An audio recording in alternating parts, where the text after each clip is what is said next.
श्री स्वामी समर्थ। आजची आपली कथा आहे सासू सुनेची मैत्री। सनई चौघड्यांच्या गजरात, गुलाबाच्या सुगंधात आणि केशर तांदळाच्या आरतीतून गौरी घरात प्रवेश करत होती। पायांवर नाजूक मेहंदी आणि डोक्यावर संसाराची जबाबदारी होती। आदित्यच्या हातात हात घालून ती घरात आली खरी, पण मनात अनोळखी नात्याची धाकधूक घेऊनच। आदित्यचं घर म्हणजे मोठं नव्हतं, पण प्रेमाने भरलेलं होतं। उमादेवी आदित्यची आई, साधी, शांत आणि नेहमी मनात बोलणारी स्त्री। आणि दुसऱ्या बाजूला रामनाथराव, रिटायर्ड सरकारी अधिकारी, काटकसरी, ताठ मानेचा आणि थोडासा रागीट स्वभावाचा। सासऱ्यांचं बोलणं गौरीच्या लक्षात आलं।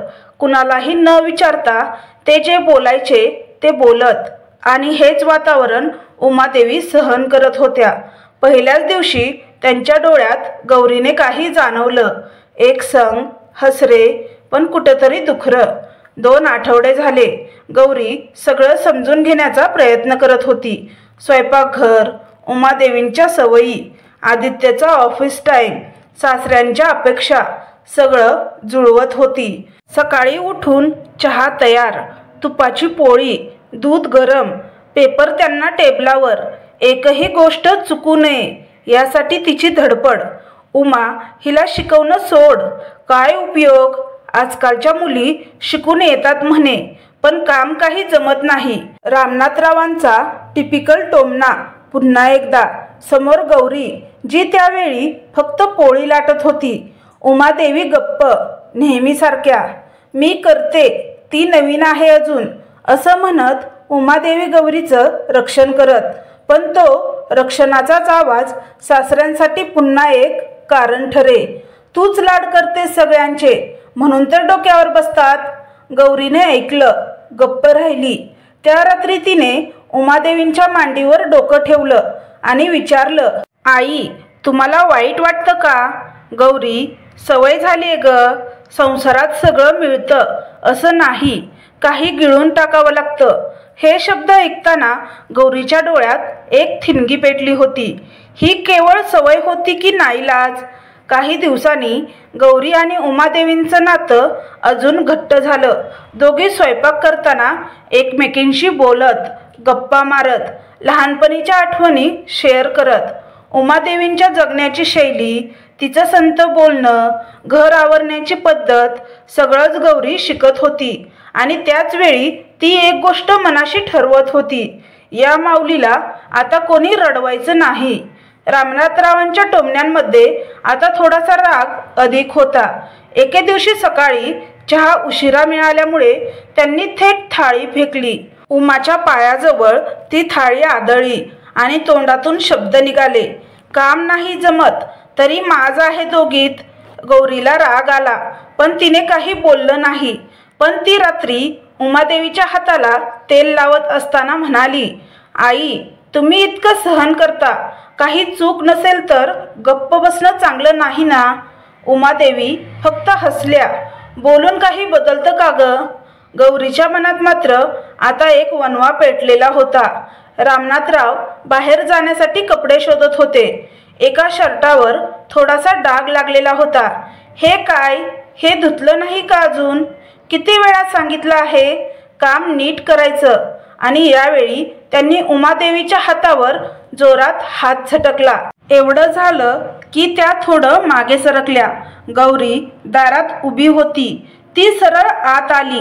बाबा, तुम्ही हात लावला आईला, हे काय? आता तू शिकवणार का मला काय बरोबर आणि काय चूक? गौरी नजरेत नजर घालून म्हणाली, हो शिकवणार, कारण आता यात चुका आहेत तुमच्या। हे घर आहे आणि ती तुमची पत्नी, नोकरानी नाही। गौरी, आदित्यने थोडं तिला आवरण्याचा प्रयत्न केला। आदित्य, मला बोलू दे, इतकी वर्ष आईने सहन केलं, पण आता मी गप्प बसणार नाही। जर मी या घरातली सून आहे तर या घरातल्या एका स्त्रीचं रक्षण करणं माझं कर्तव्य आहे। तुम्ही शिक्षित, अनुभवी व्यक्ती आहात, पण तुमचं वागणं योग्य नाही। माणूस मोठा असावा, पण रामनाथराव गप्प, घरात शांतता.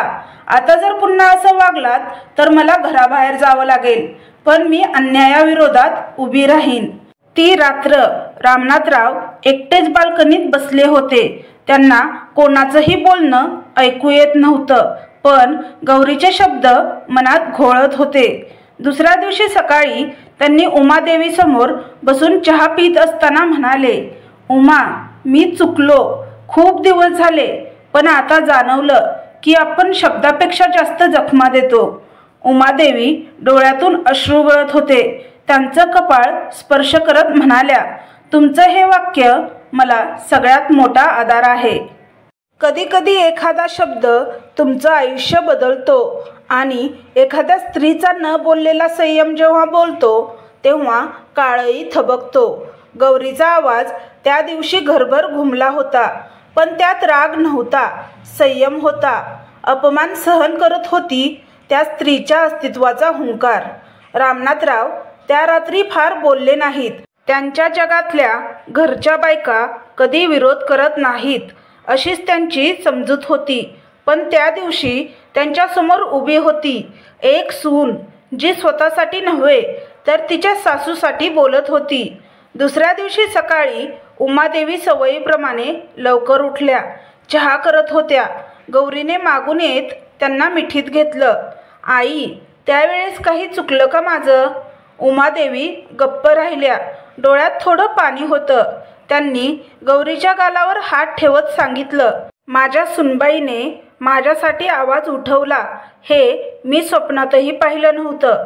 गौरी हसली, पण हसण्यात आत्मविश्वास होता.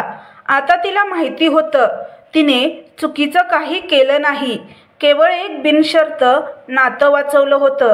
तो सकाळपासून विचारत होता. गौरीने वडिलांसमोर जे काही बोललं ते तोंडभर कौतुकाचं होतं, पण त्याला अपराधी वाटत होतं की तो स्वतः कधी आईसाठी काही बोलला नाही. गौरी, मला तुझ्यावर खूप अभिमान आहे असं त्याने रात्री तिला सांगितलं, पण एक अपराधीपणाची जाणीव मनात आहे. आईसाठी मी कधी काही केलं नाही.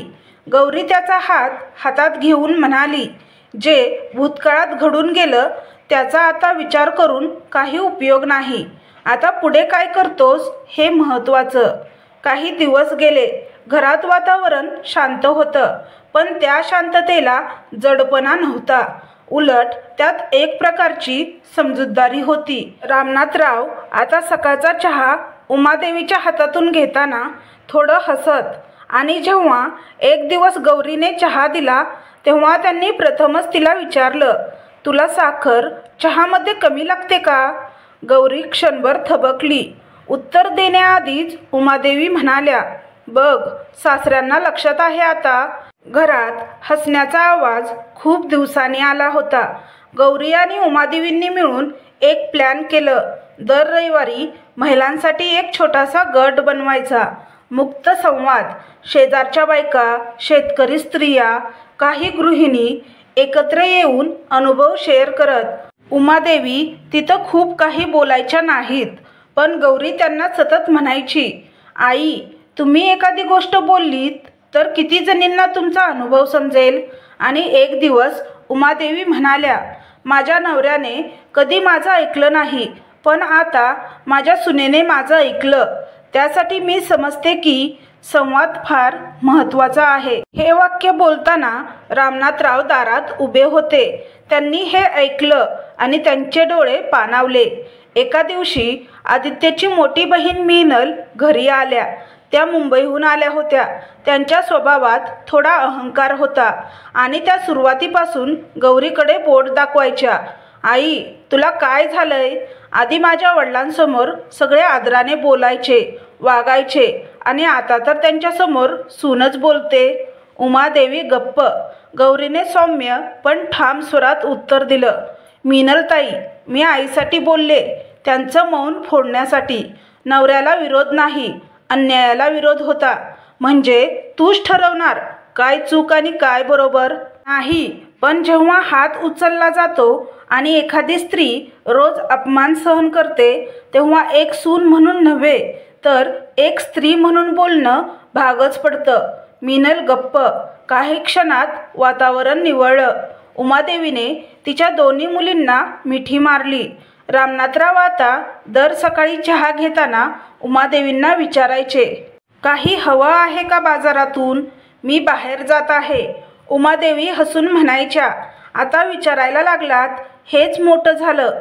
आणि गौरी दरवेळी म्हणायची, आई, बदल होऊ शकतो, फक्त थोडा वेळ आणि धैर्य लागतं. रामनाथराव आणि उमादेवी एकत्र बसले होते.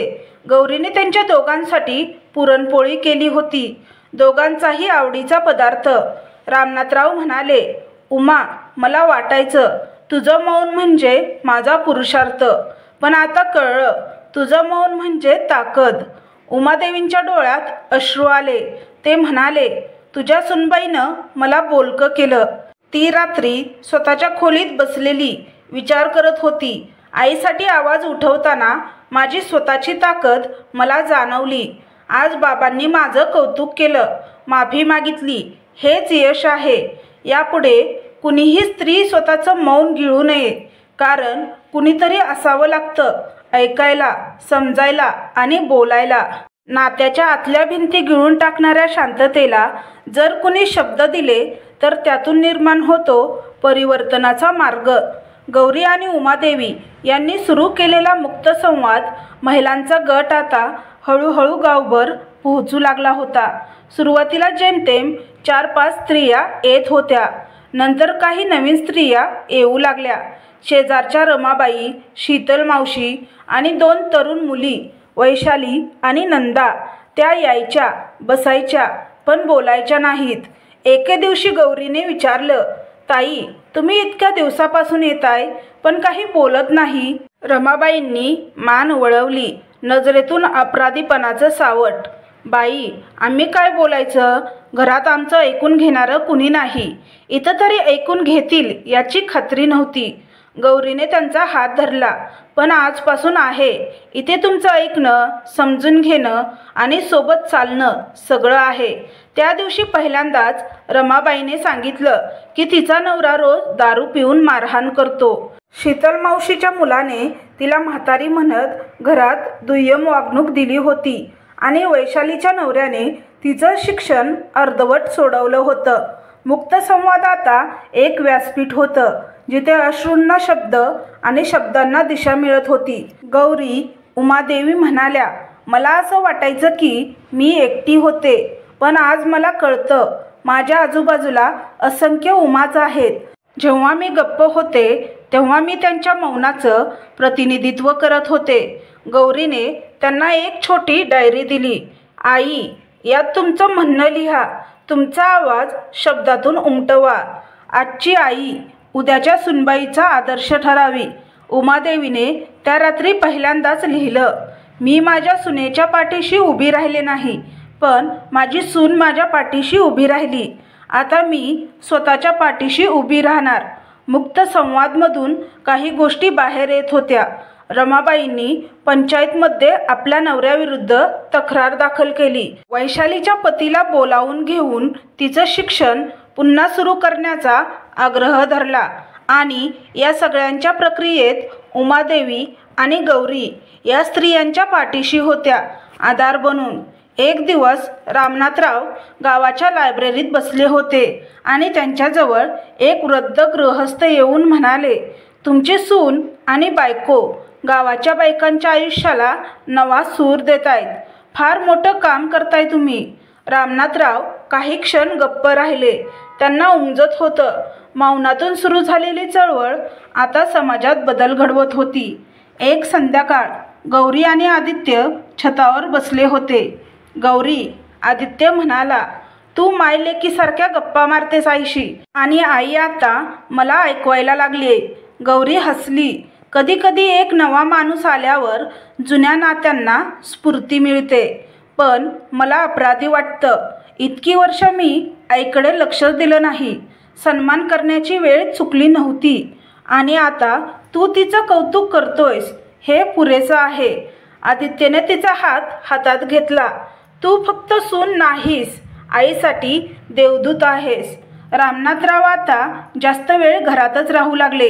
एके दिवशी त्यांनी उमादेवींना सांगितलं, उमा, मला वाटतं मी सगळ्या वर्षात फक्त घर पाहिलं, पण तुझं अस्तित्व नाही. उमादेवी स्तब्ध. गौरीने दाराच्या मागून हे ऐकलं. माझ्या नजरेत तू फक्त संसार करणारी बाई होतीस, पण तू खऱ्या अर्थाने घर आहेस. त्या रात्री रामनाथरावांनी जेवणानंतर उमादेवींसमोर एक वही ठेवली. तू लिहितेस म्हणे, मला पण शिकवशील का? उमादेवींच्या डोळ्यात आश्चर्य आणि आनंद दोन्ही एकत्र नाचले. मुक्त संवाद आता गावाच्या सीमांच्या बाहेर पोहोचू लागला होता. आजूबाजूच्या गावामधून फोन येत होते. तुम्ही इकडे येऊ शकता का? आमच्या गावात सासऱ्यांनी एक सून घराबाहेर काढली. एका शिक्षिकाबाईला रोज टोमणे मारतात. गौरीला वाटलं, ही केवळ एक चळवळ नाही, ही गरज आहे. स्त्रियांचं ऐकणं, त्यांना शिकवणं, त्यांना व्यक्त होऊ देणं, यासाठी एक मजबूत मंच हवा होता. एका रात्री ती आदित्यशी बोलली, मी एक छोटं स्त्री आधार केंद्र सुरू करू इच्छिते. गावातील महिलांसाठी सासू सुना, आई मुलगी, सखी सखी यांच्या संवादाचं, मदतीचं, शिकवणीचं ठिकाण. आदित्य क्षणभर विचारात पडला. मग म्हणाला, हे तू केव्हाचं करायला हवं होतं. मी तुझ्या पाठीशी आहे. गौरी आणि उमादेवी यांनी मिळून एक छोटंसं केंद्र सुरू केलं. नाव ठेवलं उमा केंद्र. उद्घाटनाच्या दिवशी संपूर्ण गाव एकत्र जमलं होतं. रामनाथराव स्वतः खुर्ची ठेवत होते. आदित्य स्वागत करत होता. उमादेवी एक सुंदर साडी नेसून डोळ्यात अभिमान घेऊन उभी होती. गौरी व्यासपीठावर उभी राहून म्हणाली, आज मी जे काही आहे ते या केंद्राच्या नावावरूनच सांगते. माझ्या सासूबाई उमादेवी या माझ्यासाठी आई आहेत, मैत्रीण आहेत आणि प्रेरणा आहेत. त्या गप्प राहिल्या म्हणूनच मला बोलण्याची संधी मिळाली. त्यांच्या मौनानेच मला शब्द दिले. संपूर्ण श्रोतेगृह टाळ्यांनी दुमदुमलं. व्यासपीठावर रामनाथराव बोलायला उभे राहिले. थोडे अडखळे पण स्पष्ट बोलले. मी पुरुष आहे म्हणून मी नेहमी समजत गेलो की माझं म्हणणंच अंतिम. मी रिटायर ऑफिसर आहे म्हणून इतरांनी मला मान द्यावाच असं मला वाटायचं. पण माझी बायको उमा जी शांत होती तीच खरी अधिकारी होती. तिचं मौन माझ्याहून मोठं होतं आणि माझ्या सुनेने मला एक नवा दृष्टिकोन दिला की प्रेमाने सांगितलेलं वाक्य कधी कधी ओरडलेल्या 1000 वाक्यापेक्षा जास्त ठसतं. मी वाकून नम्रतेने माफी मागतो उमाच्या मौनापुढे आणि गौरीच्या आवाजापुढे. तेव्हा सगळ्या महिलांनी उभं राहून टाळ्या वाजवल्या. अनेकांच्या डोळ्यात अश्रू होते, पण अभिमानाचे. मैत्री केवळ समान वयातली नसते. कधीकधी ती एका पिढीला दुसऱ्या पिढीपर्यंत नेणारा दीपस्तंभ असते. गावात एक नवं ठिकाण होतं. आता उमा केंद्र. एका जुन्या वाड्याच्या बाजूला उभारलेलं छोटंसं ऑफिस. एक मोकळं आवार, 3 खुर्च्या आणि 4 चटया आणि दरवाजावर लिहिलं होतं, इथं कुणी गप्प बसत नाही, प्रत्येकाच्या आयुष्याला शब्द मिळतो. गौरी आणि उमादेवी दररोज सकाळी 10 वाजता तिथं यायच्या. सुरुवातीला गावातील 10-15 बायका यायच्या. हळूहळू आसपासच्या गावातूनही स्त्रिया यायला लागल्या. या केंद्रात काय होतं, कुणी रडायचं असेल तर रडू देणं, कुणाला शिकायचं असेल तर लिहायला शिकवणं, कुणाच्या घरच्यांविरुद्ध बोलायचं असेल तर शब्द द्यायचं. आणि हे सगळं कोण शिकवत होतं? एक सून आणि तिची सासू, जिचा आवाज गप्प होता पण अनुभव बोलका. सगळं इतकं सहज चाललं असतं तर कथा इथेच संपली असती. पण बदल झपाट्याने होऊ लागला की समाजाच्या जुन्या साखळ्या चर करायला लागतात. एके दिवशी गावच्या सरपंचांनी भेट दिली. गौरीबाई, हे केंद्र फार गाजतंय, पण काही जण म्हणतायत की बायका बंडखोरी करायला लागल्या आहेत. काही तर नवऱ्यांना उलट उत्तर देतात. असं चालेल का? गौरी शांतपणे म्हणाली, सरपंच, आम्ही बंडखोरी नाही करत. आम्ही फक्त बायकांना बोलत आहोत इतकंच. मौन खंडित झालं म्हणून पुरुषांना भीती वाटते आहे.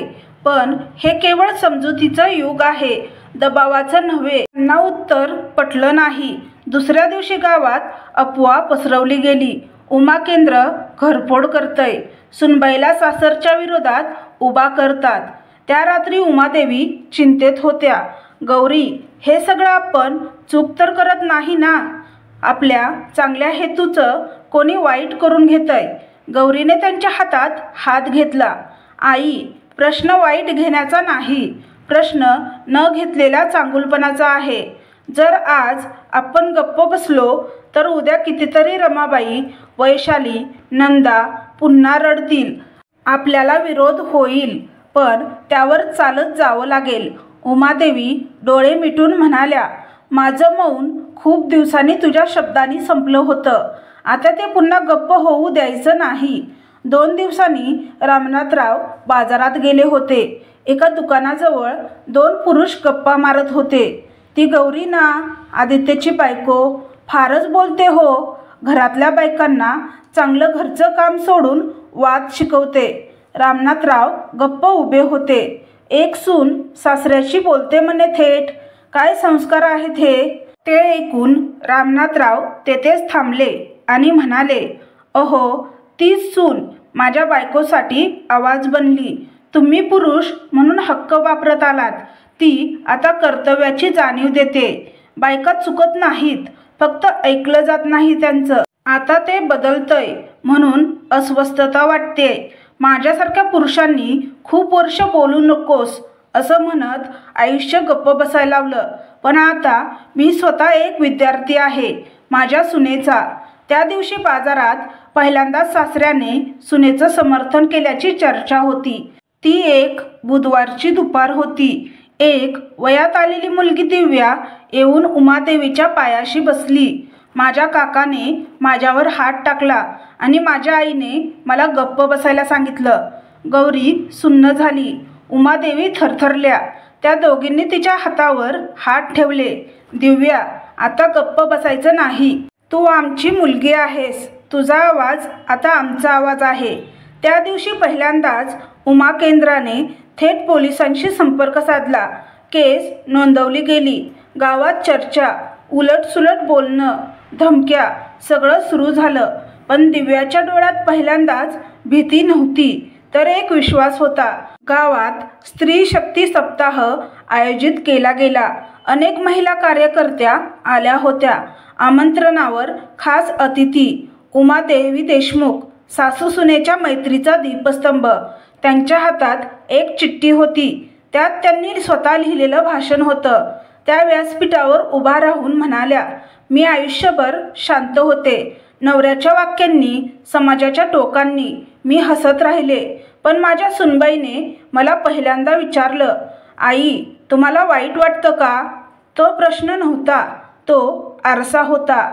आता मी प्रत्येक रमाबाईला, दिव्याला, वैशालीला विचारते, तुला वाईट वाटतं का? कारण ही वेळ आहे स्त्रीने स्वतःचा आवाज ओळखण्याची आणि एकमेकींचा आवाज होण्याची. तेव्हा टाळ्यांचा गजर झाला. एक सासू व्यासपीठावर बोलली. हे दृश्य विलक्षणच होतं. रामनाथराव आता रोज उमाकेंद्रात जात असत. त्यांनी एक छोटा ग्रंथ तयार केला होता. मौन ते माफी, एका सासऱ्याची कबुली. गौरीने त्यात मुखपृष्ठावर लिहिलं, स्त्री सक्तीकरण तेव्हाच खरं जेव्हा पुरुष हृदयाने बदलतो. आदित्य आता सक्रिय भाग घेऊ लागला होता.